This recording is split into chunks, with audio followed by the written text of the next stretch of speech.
Reflexiones, pensamientos o consideraciones que se hacen acerca de algo y que se le presta atención, cuidado y se toma tiempo para poder estudiarlo o comprenderlo mejor. Reflexiones también puede servir para significar la advertencia o consejo que una persona le da a otra para inducirle a actuar de manera más razonable. Los seres humanos tenemos una capacidad para aprender acerca de nosotros mismos, de la esencia de las cosas y de lo que sucede a nuestro alrededor. Y no solamente yendo a la escuela o metiéndose a los libros. Si usted y yo nos sentamos y empezamos a observar a nuestro alrededor, podemos aprender. Platicando con alguien aprendemos. Discurriendo en nuestras ideas y nuestros pensamientos de madrugada cuando no conciliamos el sueño, o por las tardes al observar la caída del sol. De alguna u otra manera podemos hacernos de nuevo conocimiento. La introspección es la capacidad de reflexionar en uno mismo, en lo que se desea, en lo que está ocurriendo, en lo que nos rodea. Podemos aprender a través de preguntas. Desde la niñez es un hecho que usted y yo aprendimos como el mejor método de aprendizaje a hacer preguntas. Quizás ya de adultos hemos perdido esa cualidad. Sin embargo, cuando la mantenemos el espíritu vibrante para seguir aprendiendo, como niños, indagando, curioseando.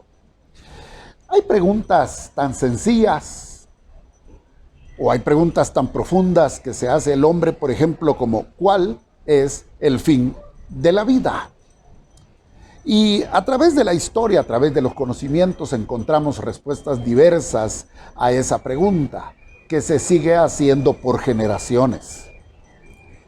Las preguntas han sido nuestra mejor manera de aprender, de hacernos de nuevos conocimientos. Cuando uno va a algún lugar y no conoce, cuando uno ve por primera vez a una persona o se entretiene en algún juego, uno aprende preguntando. ¿Qué decir del trabajo, de las actividades y las profesiones, del oficio y de lo que hay que hacer para llevar comida a la mesa? Uno aprende a hacerlo viendo a los demás ciertamente, pero esas preguntas, aunque no se hagan de viva voz, se hacen a través del pensamiento. Las aseveraciones, por otro lado, son otra forma de obtener conocimiento. Las aseveraciones que hace una persona y que uno le presta atención y que lo hacen reflexionar. Nos ponemos a pensar y esto puede crear nuevos conocimientos a través de 3 opciones que tenemos ante esas tesis, presunciones, argumentos o ideas que nos presenten.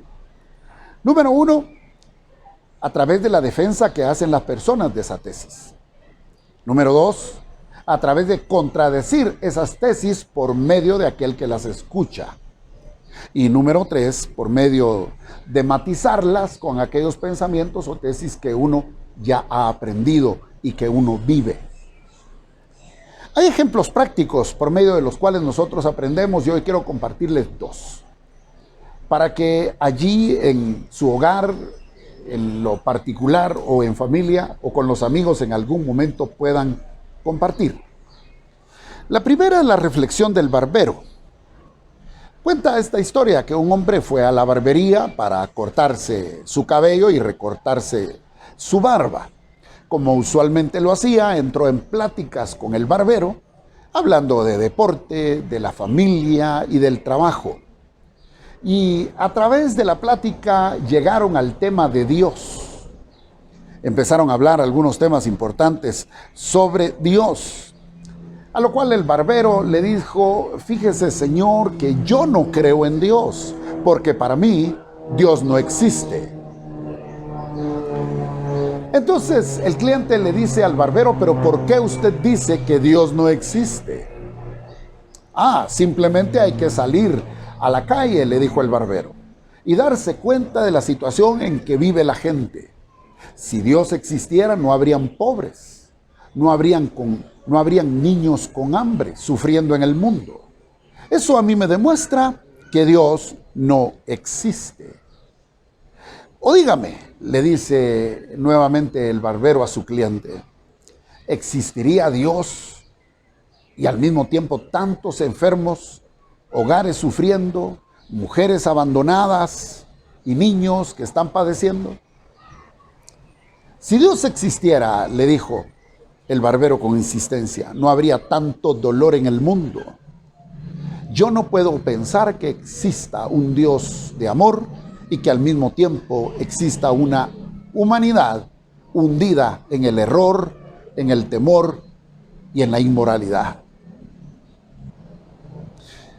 El cliente se quedó en silencio y no le discutió para no entrar en una polémica. Empezaron a hablar de otros temas, se terminó el corte del cabello y luego de haberse acicalado, pues se despidió pagando la cuenta y salió de la barbería. Una vez en la calle, aquel hombre se dio cuenta que a media cuadra venía un hombre muy sucio. Era una especie de vagabundo con el pelo demasiado largo, descuidado, con barba completamente sucia.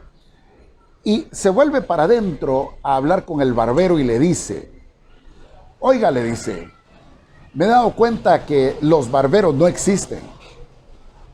¿Cómo así? Le dice el barbero. ¿Cómo va a ser eso si yo soy barbero? Usted está en una barbería. Venga conmigo, le dijo, y le voy a demostrar. Para mí los barberos no existen. ¿Pero por qué? Le dice el joven barbero a aquel hombre. Ve a aquel hombre que viene allí por la calle, sucio, mal arreglado, con una barba totalmente descuidada y el pelo muy largo. Le dice, para mí los barberos no existen, porque si existieran los barberos no existiría gente peluda, gente con barba como la de ese hombre. Entonces, el barbero se le queda viendo al cliente y le dice, los barberos sí existimos, le dice. Lo que sucede es que la gente con una apariencia como la de este hombre jamás se acercan a nosotros. El barbero aquí está, pero el peludo no viene hacia nosotros. Ahí está el punto, le dijo el cliente. Ese es precisamente el punto. Dios sí existe. Lo que pasa es que las personas no vienen hacia Él. Y esa es la razón por la cual el mundo está sufriendo. Y hay tanto niño con hambre, hay guerras y hay hogares en terribles situaciones.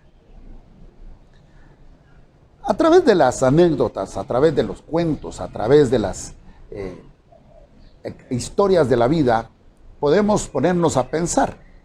Las conclusiones las sacará usted.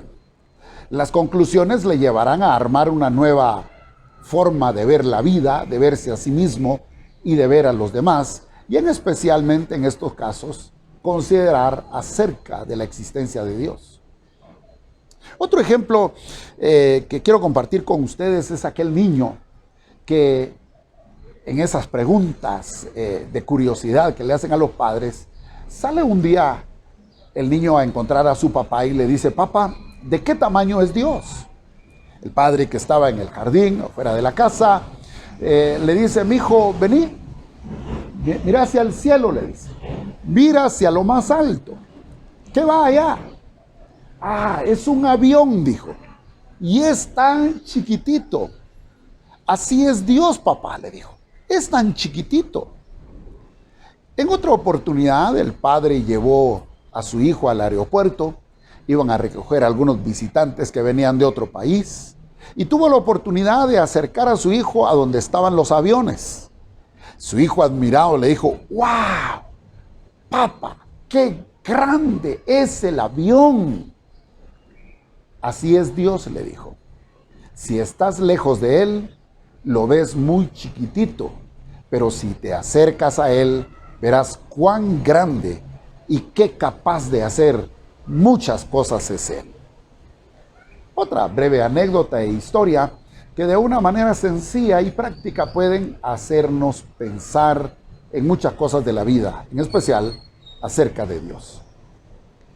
En el Evangelio, según San Lucas, capítulo 2, versos 17 al 19, dice respecto de María cuando recibió la visita de los pastores, aquella madrugada gloriosa, en la que los pastores fueron sorprendidos por ángeles que cantaban en el cielo, gloria a Dios en las alturas y paz en la tierra a los hombres de buena voluntad.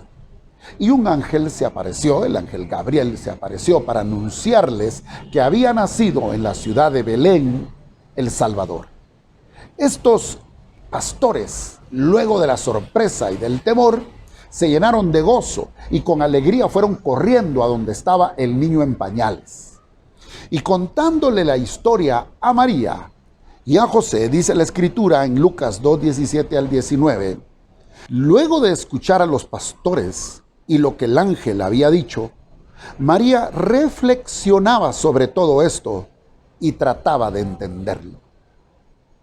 Si la misma Madre del Salvador, teniendo ya la experiencia de haber dado a luz a Emmanuel, Dios con nosotros, todavía reflexionaba y pensaba, sin duda que a nosotros también en algún momento, con todo y la apreciación que tengamos de Dios, el conocimiento que habemos recibido de Él, surgen preguntas, surgen inquietudes.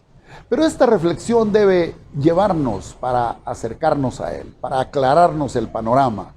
Y qué bien si lo podemos conocer más a Él, como dice la Escritura, que nosotros proseguiremos en conocerle y conocerle más, así como Él nos ha conocido, hasta ese momento en el que nosotros lleguemos a la plenitud de Cristo, conociéndonos y conociéndole a Él, así como Él nos ha conocido a nosotros. Oro al Señor con todo mi corazón, que la gracia del Espíritu Santo descienda sobre tu vida y que las puntadas de este programa, de esta lección, las anécdotas que he compartido contigo, sean una chispa que despierten el apetito por comer más de Dios, que despierten la curiosidad por aprender y conocer más del Espíritu Santo, y que puedas, a partir de hoy, crecer en la reflexión para crecer en tu conocimiento de Él.